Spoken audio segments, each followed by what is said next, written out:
Il y a quelque chose qui se passe. Dieu agit. La meilleure chose que tu peux apprendre, c'est comment est vraie la parole de Dieu et comment Dieu t'aime. Dieu veut le meilleur pour toi. Bonjour, bienvenue encore une fois à Inspiration, notre deuxième journée ensemble. Eh bien, notre sujet de la semaine, c'est la liberté. Et puis, vraiment, c'est un sujet que j'ai tellement à cœur parce que c'est la parole de Dieu qui m'a rendue libre. J'aime à parler de la liberté dans laquelle je peux vivre maintenant. Et puis, vraiment, on a vu un verset hier dans Galates 5, verset 1, qui disait ceci. « C'est pour la liberté que Christ nous a affranchis. » Le mot « affranchi » veut vraiment dire qu'il a payé le prix. C'est pour la liberté que notre Seigneur Jésus-Christ est venu sur la terre, né de la Vierge Marie, souffert sous Ponce Pilate, a été crucifié, est mort, il a descendu aux enfers, ressuscité des morts. C'est pour la liberté que Christ a payé le prix. Alors la Bible nous dit, demeurez donc fermes, ne vous laissez pas mettre de nouveau sous le joug de la servitude. Amen. Moi, ce que je veux vous raconter une histoire aujourd'hui. Alors, je ne sais pas si vous vous souvenez d'avoir vu à la télévision en 1988, peut-être lorsque je vais relater les faits, vous allez vous rappeler, c'était l'histoire de deux baleines qui avaient resté prises dans le pôle Nord et puis qu'elles s'étaient faites prendre par le froid hivernal qui venait de se produire, et plus rapidement que d'habitude. Puis les deux baleines n'avaient pas rejoint l'océan pour s'en aller en liberté dans l'océan, mais elles étaient prises là et la glace commençait à se former au-dessus d'eux. Et si vous vous souvenez, il y avait des Esquimaux qui avaient commencé à vouloir, s'étaient aperçus que les baleines cherchaient de l'air et cassaient la glace pour qu'elles puissent sortir un peu, respirer avant de s'en aller dans l'océan. Mais il y avait un long trajet, premièrement, un froid glacial qui se formait. J'espère que vous vous souvenez.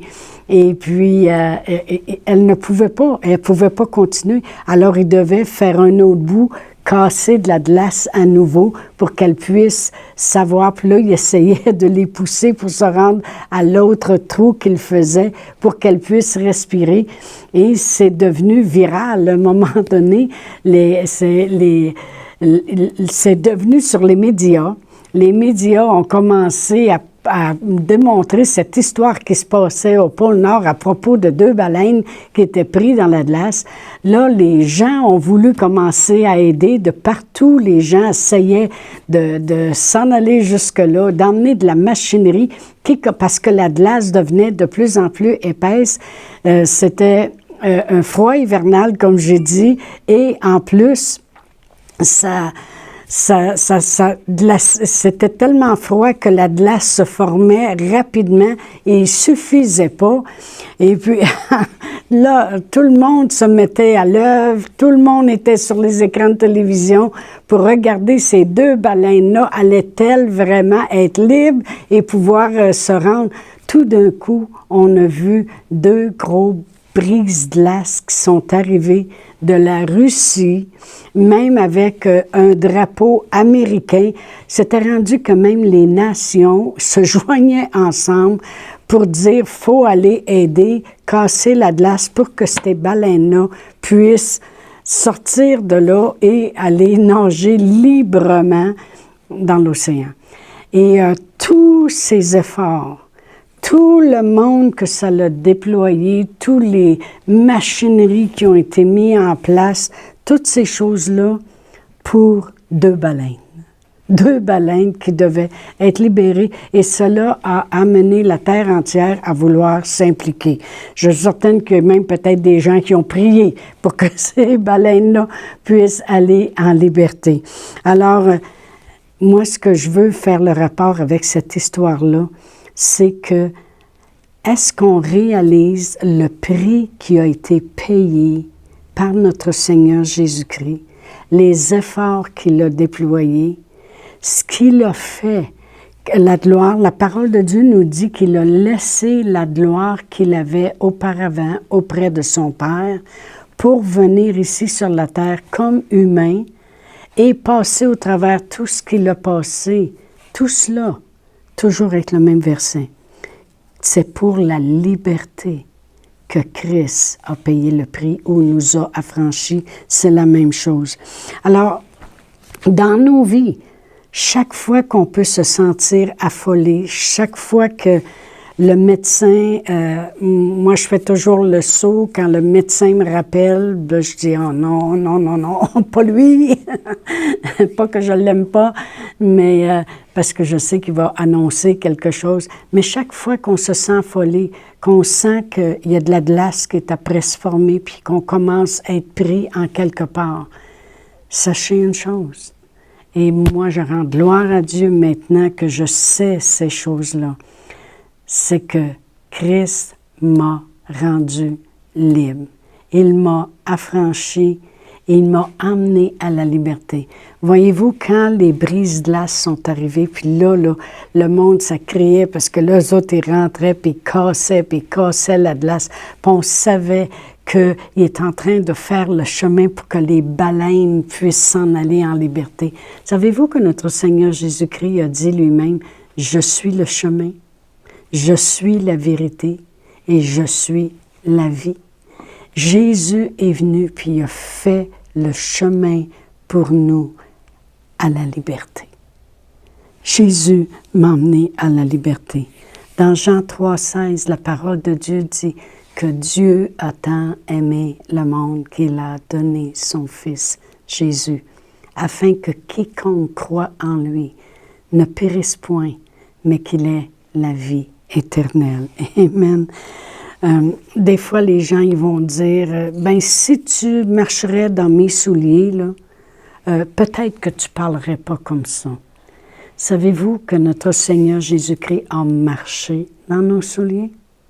La parole de Dieu nous dit, je vais tourner à Hébreux, dans Hébreux 4, si vous m'écoutez à la maison, vous pouvez tourner avec moi dans Hébreux 4 et le verset 15 et 16. Ça dit, « Car nous n'avons pas un souverain sacrificateur qui ne puisse compatir à nos faiblesses.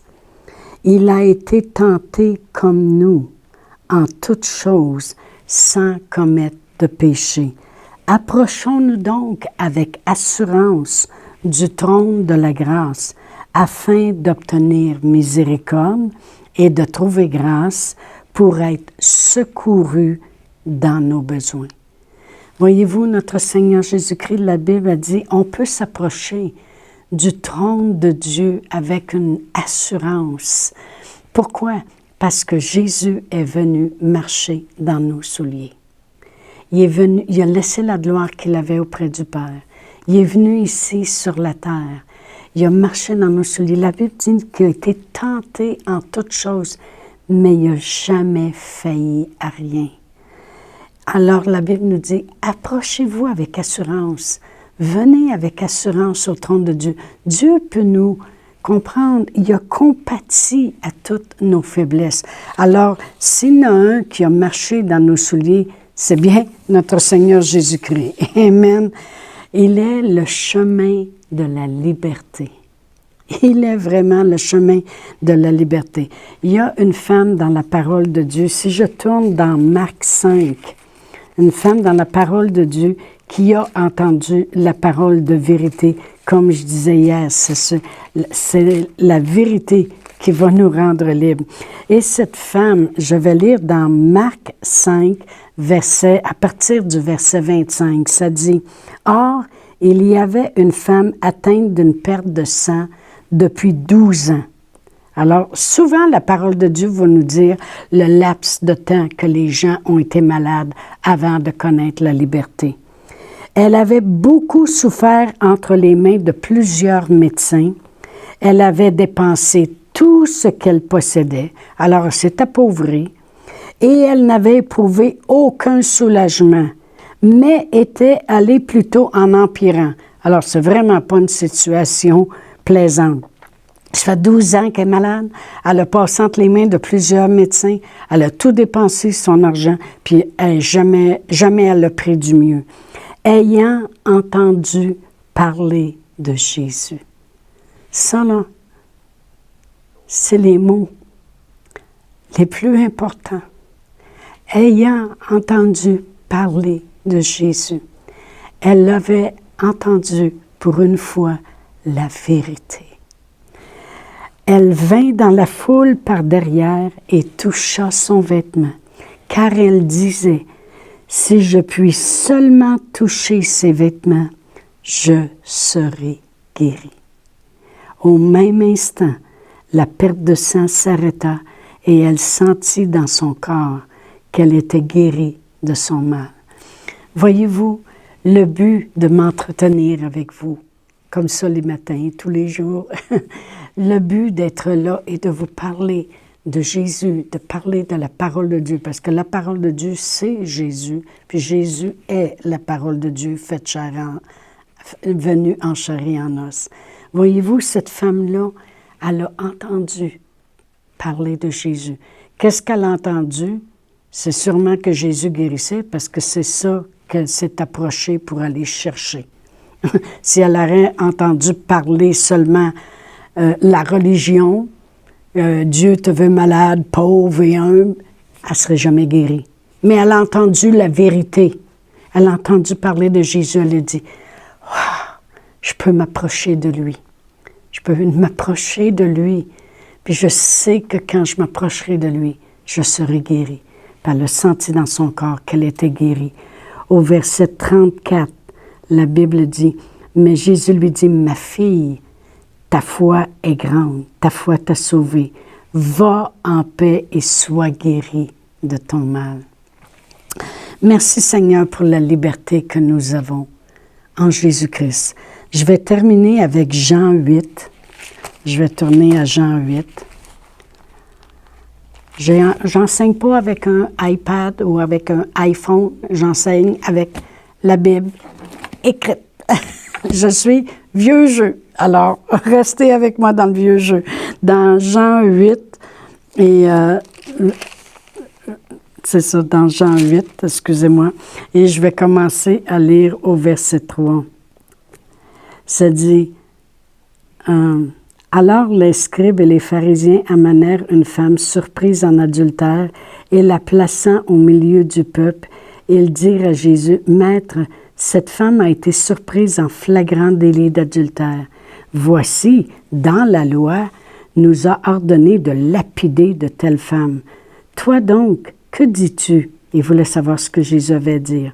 Il disait cela pour l'éprouver afin de pouvoir l'accuser. Mais Jésus s'étant baissé, écrivait avec le doigt sur la terre.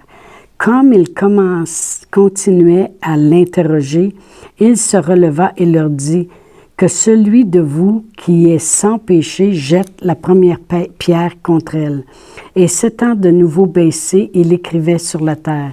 Quand ils entendirent cela, accusés par leur conscience, ils se retirèrent un à un, depuis le plus âgé jusqu'au dernier. Et Jésus resta seul avec la femme qui était là au milieu. Alors s'étant relevé et ne voyant plus que la femme, Jésus lui dit, « Femme, où sont ceux qui t'accusaient? Personne ne t'a-t-il condamné? » Elle répondit, « Non, Seigneur. » Et Jésus lui dit, « Je ne te condamne pas non plus, va et ne pêche plus. » Je veux juste expliquer rapidement que c'est le plus grand acte de liberté qui peut avoir eu lieu. Parce que jamais dans la Bible, un homme avait pris la défense d'une femme, publiquement. Et notre Seigneur Jésus-Christ a pris la défense de cette femme que tous les hommes accusaient d'avoir été en adultère. J'imagine qu'elle n'était pas en adultère toute seule. Anyway, je veux juste dire que Jésus, il lui a dit, « Je ne te condamne pas non plus, va et ne pêche plus. » C'était la première fois. Jésus est venu pour nous rendre libres. Amen. Eh bien, je vais vous laisser là-dessus. Et puis, je vous dis, encore une fois, si vous voulez communiquer avec moi sur Facebook, Chantal Paulus, ça va me faire plaisir. Ça va me faire plaisir de vous lire, ça va me faire plaisir de vous écrire. Alors, je vous dis à demain. Au revoir.